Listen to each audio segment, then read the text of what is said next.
Rebonjour l'élite, nous sommes toujours le dimanche 28 novembre 2021 et ma foi nous nous retrouvons pour une vidéo assez intéressante puisque vous savez que ne serait-ce que dans les commentaires de ma dernière vidéo où on voit apparaître ma femme pendant une demi-seconde, vous avez été quelques-uns à lui attribuer une note, et bien effectivement ça fait partie des classiques du forum, on va dire, d'attribuer une notation aux entités surtout féminines qu'on voit passer voilà, dans différents médias.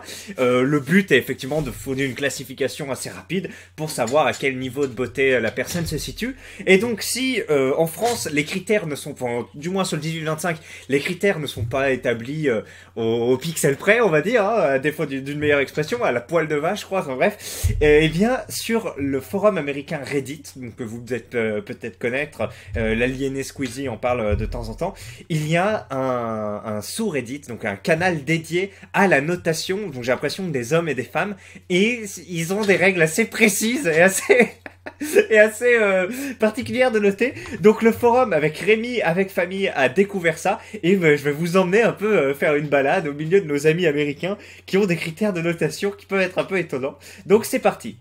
Cette femme demande une note sur le site Reddit. Regardez les réponses, nous dit-il. Alors, on va voir en cliquant. Donc vous voyez, c'est cette femme. Donc le sous-Reddit s'appelle True at Meme.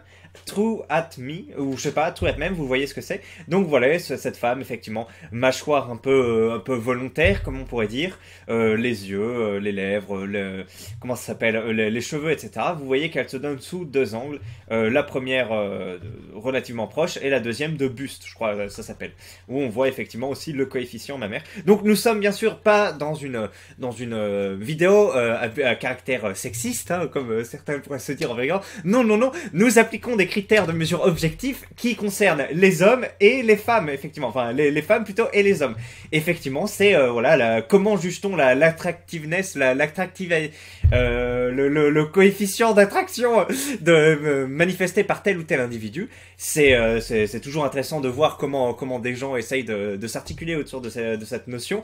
Et là, c'est effectivement, ça a plutôt parlé des femmes parce que nous sommes entre hommes et que nous allons parler de femmes. Mais la même chose existe pour les hommes et bien sûr, je pense qu'on en parlera un peu dans cette vidéo, mais c'est dédié aux femmes vu que c'est la chose qui attire. Et effectivement, les hommes sont plus habitués à noter les femmes et là, c'est des critères de notation qui varient beaucoup entre ce qu'on trouve sur le 18-25 et ce qu'on trouve sur le Reddit. C'est pour ça qu'il y a de l'étonnement et c'est le but de cette vidéo. Donc ne nous offusquons pas et découvrons ensemble. Donc elle dit je suis vraiment curieuse de savoir comment vous me notez. On voit qu'il y a 52 commentaires et 82 votes ou je sais pas trop comment ça se dit sur Reddit. On en a qui disent 5,75 ou 6 sur 10. Et ça, c'est Cabalus, donc c'est la femme. Non, elle s'appelle Your Local Music Nerd. Donc Dick lui dit, les gens la sous-note, c'est une 6 sur 10 très, très belle, etc. Il y en a un qui dit 10 sur 10. Et là, il y a le modérateur qui dit, tu es banni 3 jours. Tu as violé la règle 1. S'il te plaît, va revoir les règles. Donc effectivement, donner des notes trop dispendieuses ou trop sous-notées à des entités vous expose à un ban du modérateur. On voit qu'ils prennent ça très sérieusement. On a du 6, on a du 5,5 max, entre 5,3 et 5,5. Ces photos sont vraiment excellents pour noter, on les voit rarement. 5,8, c'est un joli 5,5. Ses sourcils sont un peu tending, je sais pas du tout ce que signifie ce mot, s'occuper, mais voilà, on ne sait pas ce que ça veut dire. Il y en a qui disent que les sourcils sont bons. Vous voyez que ça gravite entre 5,5 et 6. Donc là, qu'est-ce qu'on nous dit Facial growth. Tes sourcils sont un peu masculins et tes lèvres pourraient être un peu plus expansives, enfin un peu plus larges. Des lèvres pleines sont cruciales pour la féminité. Ta mâchoire carrée pourrait être un peu plus masculine, mais Margot Robbie a aussi une mâchoire carrée. Effectivement. Et ma femme aussi a une mâchoire carrée plus carrée que la mienne. Et oui, les Cambodgiens et les Cambodgiennes ont des mâchoires assez carrées. Et Angelina Jolie, hein, parce que là, on dit que notre amie Margot Robbie a une mâchoire carrée. Mais vous allez voir qu'Angelina Jolie, c'est encore autre chose. Hein. C'est encore autre chose. Vous avez vu, mâchoire très carrée. Et c'est d'ailleurs à l'époque, on disait qu'Angelina Jolie était pas vraiment belle, mais elle avait une beauté un peu particulière, grosses lèvres, mâchoire carrée, etc. On disait que c'était un peu comme un ovni, je m'en souviens. Tu as besoin de plus de féminité pour outrepasser les traits masculins. C'est définitivement ok d'avoir un mix des deux. Je comprends pas, ok, donc voilà. Et donc la femme répond, oui, j'ai récemment fait mes lèvres, je sais pas, j'ai récemment eu mes lèvres faites, je sais pas ce que ça veut dire, est-ce qu'elle est passée par de la chirurgie? But don't have portraits done. Mais en fait, j'ai pas fait le portrait après avoir refait les lèvres. J'imagine que c'est ça l'objet de cette discussion. Realistically, I don't see anything wrong. Je ne vois rien de mauvais. Tu as une bonne peau, des jolis yeux et de très jolis cheveux. Donc c'est un solide 8,5, 8,5, entre 8,5 et 10. Et donc là, qu'est-ce qu'on nous dit? Il faut que tu lises le guide. Regarde le guide. Tu n'es pas en train de bien le noter. Attention, vous êtes en train de provoquer une inflation des notations. S'il vous plaît, relisez le guide. Donc, on va voir ce review de guide. Tout le monde dit allez voir le guide, allez voir le guide. J'ai bien envie d'aller le voir après. Et en fait, c'est true, rate me. Notez-moi vraiment, notez-moi vraiment quoi. Donc voilà, on a vu un peu ce qui a été dit. Donc entre un 5,5 et un 6 sur 10 pour cette jeune demoiselle. Et apparemment, ça choque le forum. Alors moi, je sais pas, oui, ça m'a l'air assez logique. Moi, en fonction de mes critères, je ne mettrais pas forcément plus de 7, effectivement. Donc, je noterais peut-être un peu plus largement que 6,5, 7, mais ça me paraît pas non plus déconnant d'attribuer cette note. Donc, voyons voir ce qu'on nous dit. J'aurais jamais pensé que l'herbe était aussi dégueulasse ailleurs. Je pensais que le 18-25 c'était le summum de la censure, de la frustration. Mais Reddit, j'ai jamais vu autant de haine en fait. Nous ne sommes pas des haineux, nous c'est limite pour se marrer un peu. Mais eux, ce sont vraiment des toxiques haineux, des déchets de toxiques haineux, nous dit Rémi. Elle a l'air costaude. C'est une 6 max. Elle a un bon phénotype, mais l'ensemble resterait légèrement au-dessus de la moyenne. 6, ça me paraît comme net, en dépit des streams qui lui mettraient 18. Ils abusent perso, je lui mets 8,5 sur 10, elle a un sacré visage. Je suis curieux de savoir comment il noterait un pit ou un dep, effectivement. On a des gens qui veulent pratiquer des choses avec elle. Parfois, je me demande si c'est pas des mecs frustrés qui mettent volontairement des notes merdiques sans être trop basses par vengeance.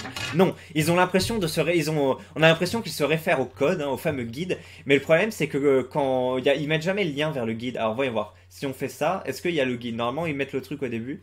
Regardez. Open discussion, etc. J'ai pas l'impression qu'il y ait le guide. Ou alors, est-ce que c'est un troll ce guide ou est-ce qu'il existe vraiment? Vous savez que moi je suis pas trop habitué à ce truc. Si on va sur. Mais normalement, le guide il devrait être au tout début. Et regardez, règles de truc. Rate inflating. Vous devez pas mettre des trop. Ah, mais c'est ça en fait le guide, j'imagine. Ah, mais c'est ça le guide. Regardez, il y a le guide pour noter les hommes et les guides pour noter les femmes. Effectivement, c'est toute une science en fait qu'il faut apprendre. Ah, et en fait, c'est ça.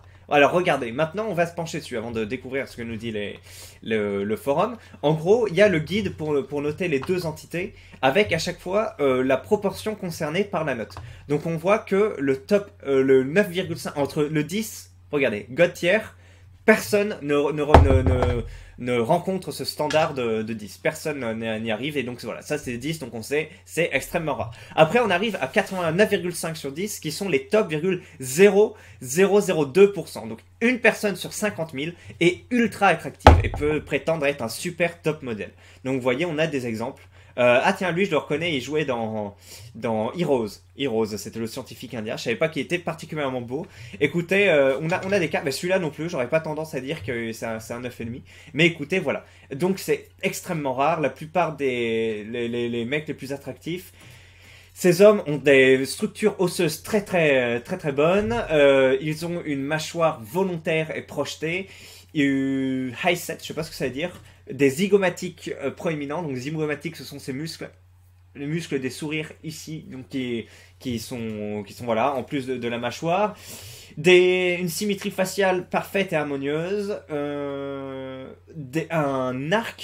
Un arc ridge, je sais pas ce que c'est bow ridge, ça doit être l'arc osseux du visage qui est très fort, ce qui fait qu'on a des hunter eyes, donc vous savez ces fameux yeux qui sont des sourcils rapprochés des yeux et qui forment une espèce de casque à ce niveau-là, un regard de chasseur, et on regarde effectivement que les antilopes ou autres ont pas ce regard, alors que tout ce qui est chasseur, loup ou surtout les félins, etc. ont ce type d'œil, donc c'est pour ça qu'on dit que c'est des yeux de chasseur.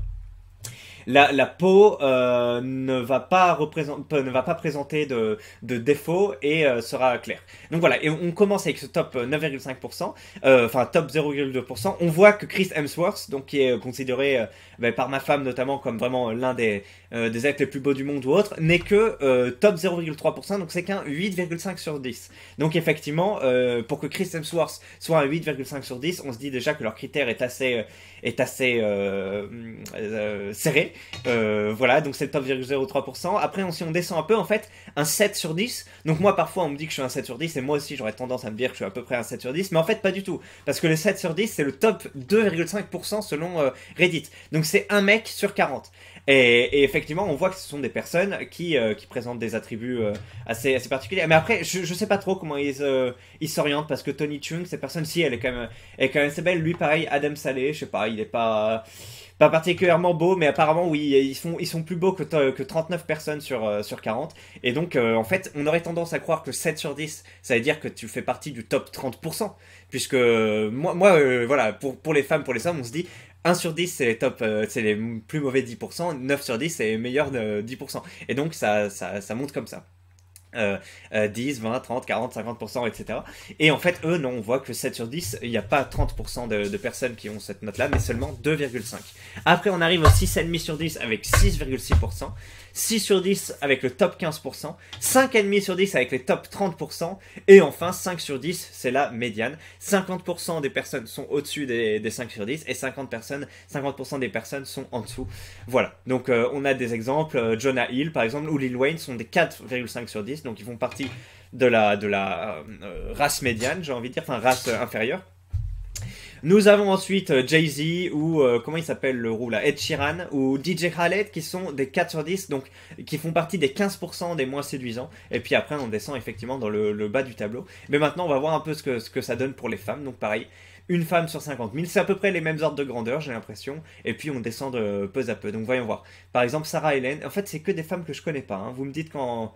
Enfin, vous me dites, non, je suis tout seul, mais pour l'instant, il n'y a que des gens que je connais pas. Alors, au début, Adriana Lima, je crois, ça me dit quelque chose, mais je vois pas dans quoi elle joue. Freda Pinto, elle est connue. Mais Freda Pinto, c'est pas celle qui joue dans Slumdog Millionnaire? Je crois, hein, attendez, on va voir. Freda Pinto. Freda Pinto. C'est bien elle, c'est celle qui joue dans Slumdog Millionnaire. Et effectivement, quand on la voit dans Slumdog Millionnaire, on se dit qu'est-ce qu'elle est jolie. Voilà, c'est elle. Et donc, c'est une 9,5 sur 10 selon ses critères objectifs.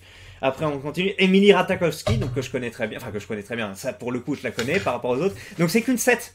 Qu'une 7,5. Attendez, alors que là, 7,5, c'était combien? J'ai l'impression que c'était plus... 7,5, ah non, c'est top 0,62%. Donc, pour que Emrata, qui est une semi-déesse, voilà, sur Insta, etc., très, très, très fertile et autres. En fait, là, on note plutôt sur le visage, en fait. C'est peut-être pour ça qu'il n'y a pas d'autres... Enfin, par exemple, Chris Hemsworth ou Emily Dirata se retrouvent avec des 8,5 ou des 7,5. C'est assez étonnant. J'aurais cru que Emrata était plus haut. Mais voilà, donc vous voyez, c'est pour ça. Si on commence à dire que des gens sont des 7 ou autres, ils vont gueuler à l'inflation. Et c'est pour ça que tout le monde se retrouve dans le ventre mou un peu. Tout le monde fait partie de la moitié. Et là, il y a toujours des femmes que je connais pas. Il y a Naomi, Constance, Kimberly Elise, je connais pas, Joey King. C'est dommage, j'aurais bien aimé avoir des personnes de Game of Thrones qui sont assez connus ou autres pour venir mettre un équilibre dans la balance, mais on connaît pas. Donc voilà, c'était un peu le fameux guide pour nous orienter par rapport aux notations, et maintenant on va voir ce qu'on nous dit sur le forum. C'est un sub de célibataire involontaire pro-lookisme, évidemment qu'il note sévèrement. Donc le lookisme, ça veut dire que c'est vraiment la discrimination en fonction des traits faciaux qui sont très, très importants. Je crois que c'est ça le lookisme. Et donc en gros, effectivement, quand ces personnes mettent sur un piédestal le fait d'être notés par rapport à la beauté, etc., ils sont très, très alertes sur ces critères de notation et veulent vraiment les faire appliquer. Donc ça donne ce genre d'échange.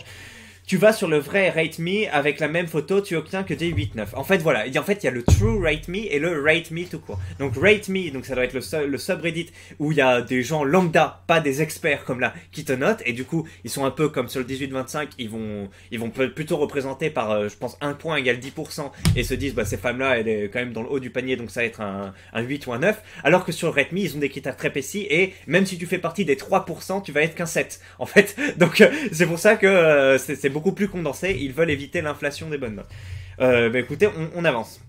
belle, mais pour demander à Reddit de la noter, rien que pour ça, je lui mets 2. Effectivement, pourquoi ce besoin de valorisation, d'appréciation de la part de ce Reddit?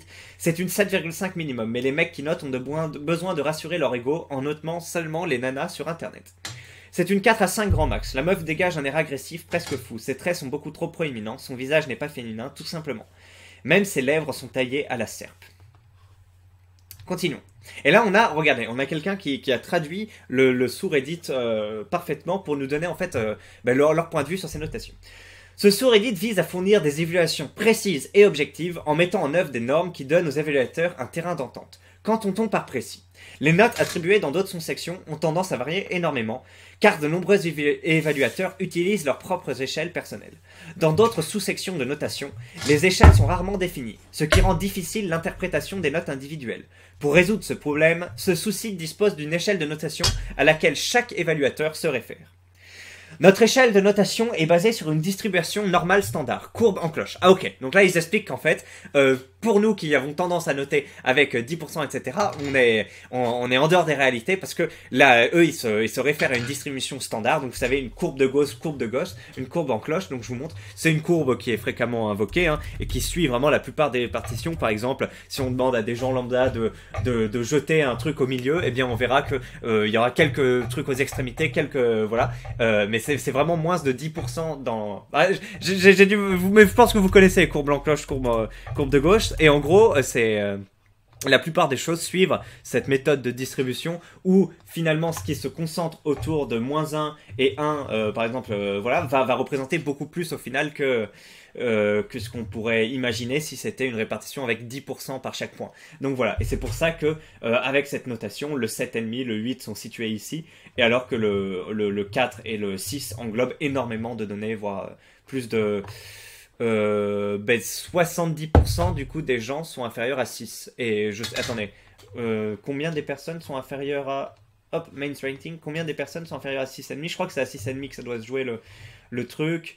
Ah non, vous voyez, 85% des gens sont inférieurs à 6, en fait, dans la courbe de Gauss. Donc c'est ça. Donc voilà, on suit la courbe en cloche. Dans la courbe en cloche liée, 0 est la moyenne. 0 est la moyenne, et 68% des valeurs se situent dans un écart type de la moyenne. Maintenant, remplacez 0 par 5 et valeur par personne. En utilisant notre échelle d'évaluation, un 5 est considéré comme moyen, et environ 60% des personnes se situent dans un écart type de la moyenne, soit 4-6. Nous supposons donc que l'attractivité est normalement distribuée, puisqu'une distribution normale est courante. Notre échelle va de 0 à 10, et nous fournissons des exemples de 1, 2, 3 dans nos guides d'images pour hommes et femmes, dont le lien figure ci-dessous. Donc oui, 60% des gens se situent entre 4 et 6, c'est ce que je vous ai dit tout à l'heure. Qu'entend-on par une mesure objective? Il est évident que l'attrait est quelque peu basé sur les préférences individuelles, sinon nous n'aurions pas besoin d'une échelle d'évaluation. Mais les gens ont tendance à être d'accord sur ce qui est attirant et ce qui n'y l'est pas, même à travers les cultures. Quelques arguments en faveur de cette affirmation. Les attractions faciales. Recherche basée sur l'évolution. En fait, l'accord entre les individus est l'un des résultats les mieux documentés et les plus solides de la recherche sur l'attractivité faciale depuis les années 70. De nombreuses études ont montré qu'il existe un degré élevé de concordance entre les individus d'une même culture, ainsi qu'entre les individus de cultures différentes. Bon, c'est un peu mal traduit, mais en gros, il y a des études qui ont montré que ce qu'une culture, par exemple, occidentale et une culture austronesienne ou autre, qui n'ont pas forcément eu beaucoup d'échanges entre eux, ils considèrent la même chose belle dans l'attractivité faciale d'une personne. On n'a pas le lien vers les études ou autres, mais on va les croire, ça a l'air d'être des experts. La beauté est dans l'esprit de celui qui la regarde. Entre individus et entre cultures, il existe notamment un accord considérable sur ce qui fait un joli visage ou un beau visage, et les preuves contredisent fortement l'idée conventionnelle selon laquelle les préférences en matière d'attractivité sont principalement acquises par l'expérience de la vie. Effectivement, ça on peut se dire oui, c'est par l'expérience de la vie, par les personnes qu'on rencontre, qu'on aime, etc., qu'on va déterminer la beauté d'une personne ou autre, et c'est vrai qu'il y a une marge de manœuvre à ce niveau-là, qu'on note pas tous de la même façon l'attractivité d'une personne par rapport à nous, mais là ils disent, eux, la plus grosse part, et c'est pas négligeable et ce n'est pas contradictoire, c'est donné par des préférences naturelles qui ont été données par voilà, l'évolution. Tu vas favoriser certains caractères chez ton partenaire ou chez celui ou celle que tu désires comme ta partenaire, et donc ces caractères vont être aussi des caractères faciaux. Voilà. D'une part, le biais de la beauté est déjà présent dans la petite enfance. Les enfants de 6 mois préfèrent regarder les mêmes visages relativement attrayants que les adultes. Voilà, donc il y a des études sur les enfants qui ont montré ça. Après, ils mettent pas le lien ou autre, mais si vous voulez, on développera sur une plus grosse vidéo une autre fois. Cela tend à prouver que l'attrait est plus inné qu'acquis. Nous pensons qu'il existe des normes communes d'attractivité que nous pouvons mettre en expérience, puisque nous sommes comme la plupart des gens. Dans cette logique, la plupart des gens devraient être d'accord avec des exemples fournis dans les guides d'images pour hommes et pour femmes. Il faut donc se référer aux guides d'images lors de la notation dans ce sous-groupe. Nous savons que ces guides sont imparfaits et que vous pouvez être en désaccord avec certains exemples. Si vous souhaitez que des changements soient apportés au guide, mettez ces exemples en évidence et proposez des remplacements que nous pourrons envisager. La plupart des évaluations se situent naturellement entre 4 et 6, les évaluations extrêmes sont plutôt rares. Afin de promouvoir l'exactitude, évaluer quelqu'un sans se référer à l'échelle peut entraîner un avertissement et ou un bannissement immédiat de 3 jours. Voilà, ils veulent rester entre puristes, ils veulent pas qu'ils se fassent remplacer par des mecs qui n'ont pas cette culture de la courbe en cloche dans les notations. Alors, ceci. Truc de demi-habile, punaise, ils savent même pas à quoi correspond une courbe de Gauss. Bah si, justement, une courbe de Gauss, c'est ça, c'est l'écart entre la moyenne et... voilà. Elle est dégueulasse avec son village allongé, etc. Continuons, donc on va aller un peu plus loin. Page 10. C'est un lambda 1, c'est une lambda 5 ou 6 max, c'est sa vraie note. Les 18-25, ce forum de normies, c'est chaud. Plus dalleux et de pathétique que les rays, je sais pas si ça existe. Assez surpris, oui, les gens sont assez surpris qu'ils la surnotent, hein, qu'ils disent que les mecs du Reddit sont méchants avec elle, qu'ils la sous-notent, etc. En fait... Voilà, et pourquoi choisir une courbe de Gauss plutôt qu'une courbe avec 10%, 10%, 10%? Ils expliquent que parce qu'en général, ça suit plutôt une loi normale et qu'ils préfèrent se référer à ça. Alors après, voilà, faudrait faire un truc avec la même notation mais avec les 10%, ce qui donnerait du coup des visages différents, et celle-ci avec la courbe de Gauss. Mais ma foi, ils ont l'air d'avoir réfléchi à un sujet. J'imagine que la question de faire... 1 point égale 10% et la courbe de Gauss a dû être soumise à débat et qu'ils ont tranché pour l'un ou pour l'autre. La première meuf, c'est une 6. Les mecs de Reddit ne sont pas si loin. Ceux qui mettent plus, vous êtes juste des simps qui surcotent les femmes.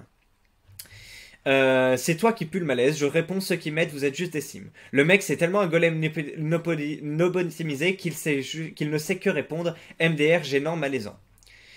D'accord, bon, c'est pas des exemples incroyables. Ils abusent clairement, mais c'est quoi cette manie chez les meufs de notez-moi, hihi, j'ai envie de connaître votre avis, en voulant juste jouer les méga femmes en déficit d'attention tout en se foutant en décolleté plongeant. Bon, alors là, le décolleté est pas particulièrement plongeant, mais même s'il était plongeant, on pourrait pas forcément voir quelque chose. Voilà leur échelle de merde en gros. Donc Margot Robbie et elle sont des 8. Notre ami Gal Gadot aussi est une 8, mais dis donc. Et ça, ce sont des 7. Alors, je connais pas ces deux personnes. Emrata et ça sont des 7. Et elle aussi. Bon, c'est rigolo. Ah oui, d'accord. Donc, la fille de Game of Thrones aussi. Donc, effectivement, c'est incroyable de se dire que même les stars très jolies qui font fantasmer des millions de personnes et qui représentent parfois les idéals féminins ou autres sont des 7, sont des 8. Donc, on se dit, putain, mais vous êtes complètement tarés, les mecs.